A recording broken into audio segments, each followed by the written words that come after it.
कविताको शीर्षक सम्झना।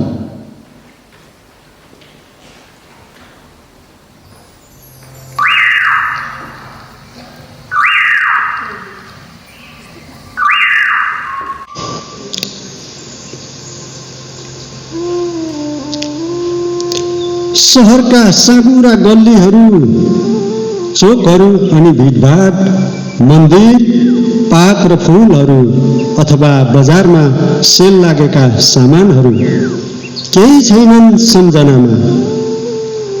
बिहान बेलुकी सडकमा हतारिँदै दौडने गाडीका ताती, बेफुर्सती मानिसहरूको घुइँचो र राति अबेरसम्म हल्ला गर्ने रात्रि क्लबहरू कुनै छैनन् सम्झनामा। बाटोमा भेटिएका अपरिचित अनुहारहरू, गुलाबी मुस्कानको आकस्मिक पर्दापन, एकअर्काबीचको मौन संवाद र हार्दिकताप्रति गहिरो आसक्ति कतै छैनन् सम्झनामा।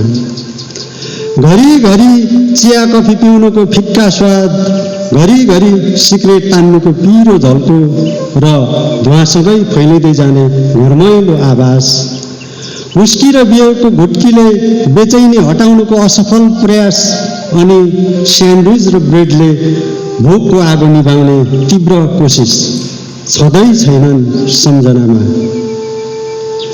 छन् भने शिरमा आफ्नै सुदूर हिमाली चुचुराहरू छन् जो मेरा इमान हुन्।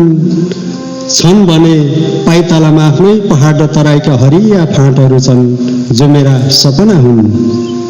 छन् भने हृदयमा गाउँ बस्ती र गोरेटाहरू छन् जो मेरा पहिचान हुन्।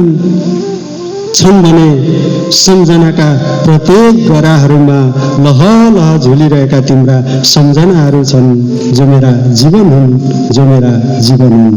धन्यवाद।